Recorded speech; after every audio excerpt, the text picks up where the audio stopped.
Hey guys, Stalvin here. I wanted to do a quick deck tech on the deck that I've been playing and will be playing for quite a while.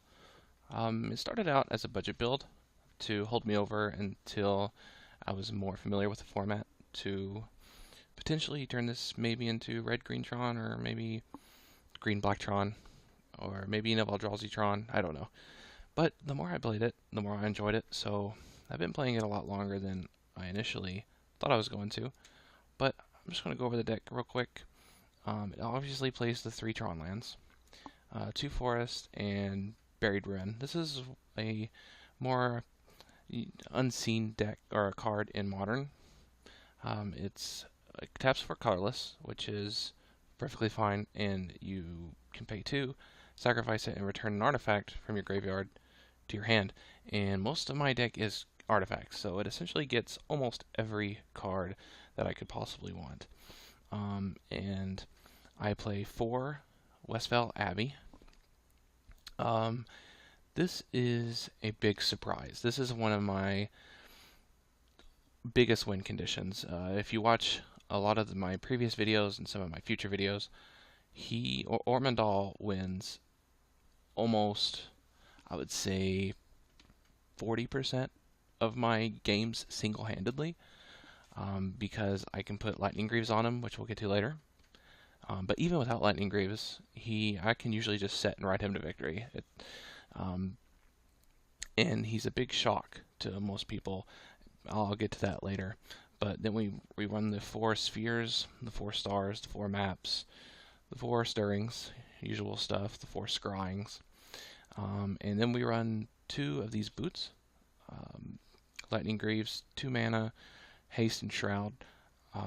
Another card that isn't too commonly seen in Modern, but I find to be very, very handy.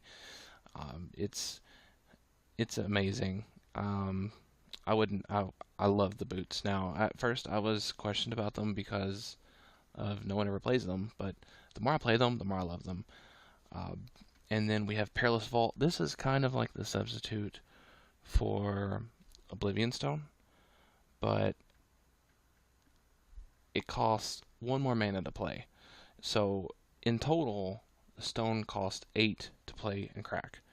The vault costs 9 to play and crack. But I like the vault more because it exiles. Now I don't get to use those tokens that make my permanents not blow up.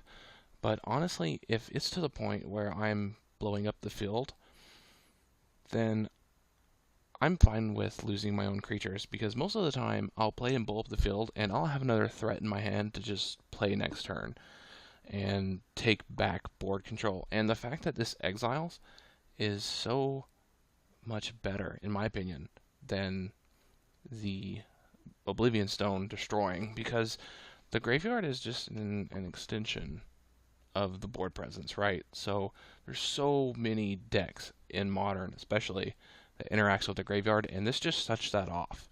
And especially things that are indestructible. This is also good against like planeswalkers, any kind of infinite combo, the Guardian Felidar combo, Kiki Jiki. Anyway, you get the idea. And then still Hellkite, one of my key winners.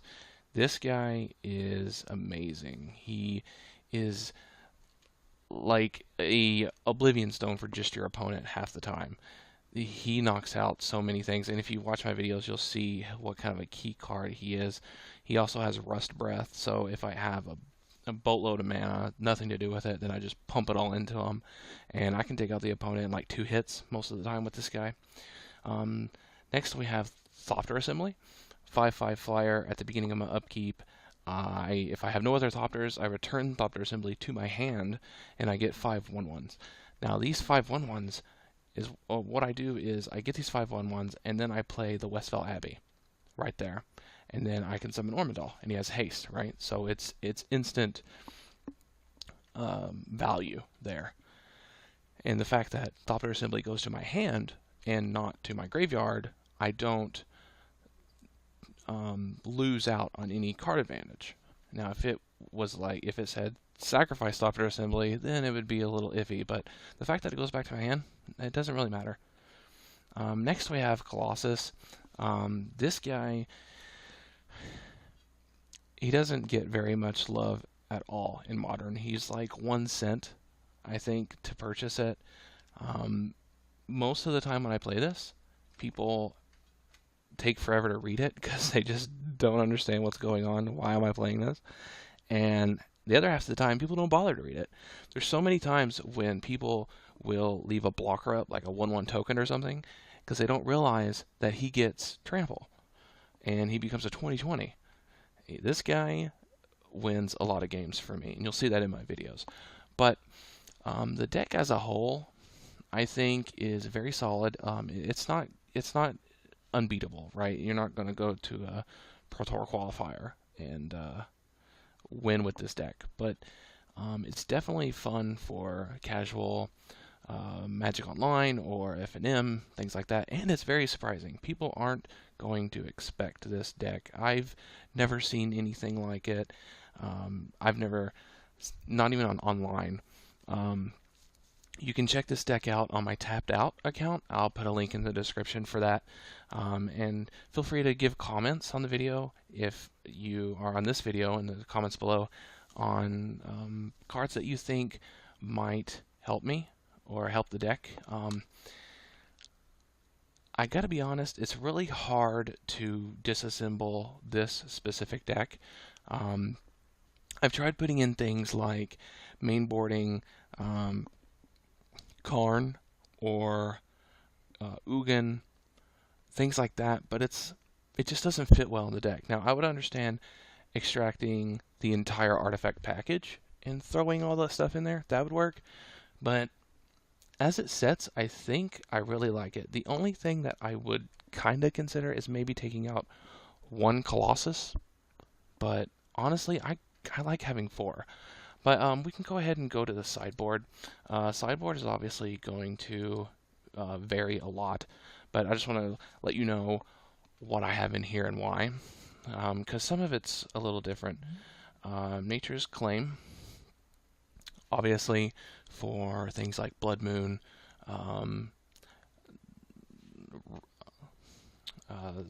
enchantments at exile. That one, the Tension Sphere, I think is what it is, Oblivion Ring, things like that. Prey Upon is one that I'm kind of considering doing away with, especially because I have Perilous Vault. Prey Upon really doesn't do much for me, so I'm definitely going to get rid of those two, most likely.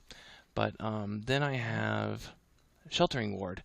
This used to be Feed the Clan for burn, but then I thought, well, I can have the hexproof for things like Path to Exile, pretty much exile effects, essentially.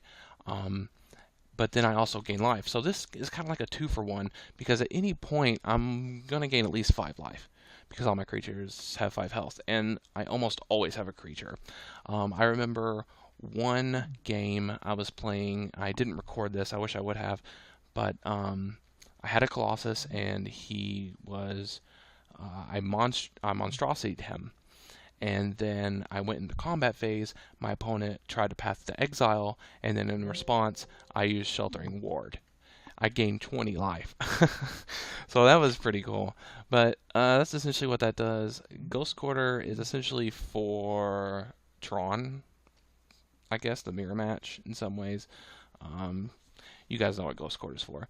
Witchbane Orb is kind of my Leyline of Sanctity.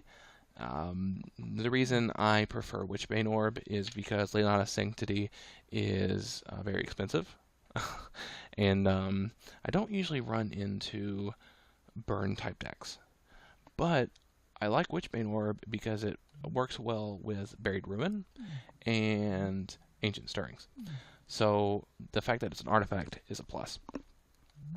Planar Bridge is mostly for control matchups, counter happy people, removal happy people, things like that. If I get one opening to resolve one spell, and that spell is Planar Bridge, that's a good deal. It's definitely not for every matchup. Definitely not. But against your control deck, this card can easily win games. And then Platinum Angel, obviously, self-explanatory there. Against combos, things of that nature. The fact that it's an artifact is exceptionally good. But if you guys want, please feel free to comment below on things that you think I can do to make the deck a little bit better. Things that can make the sideboard better. Specifically, tell me what you think I should bring in other than Prey Upon. Well, thanks, guys, and have a good night.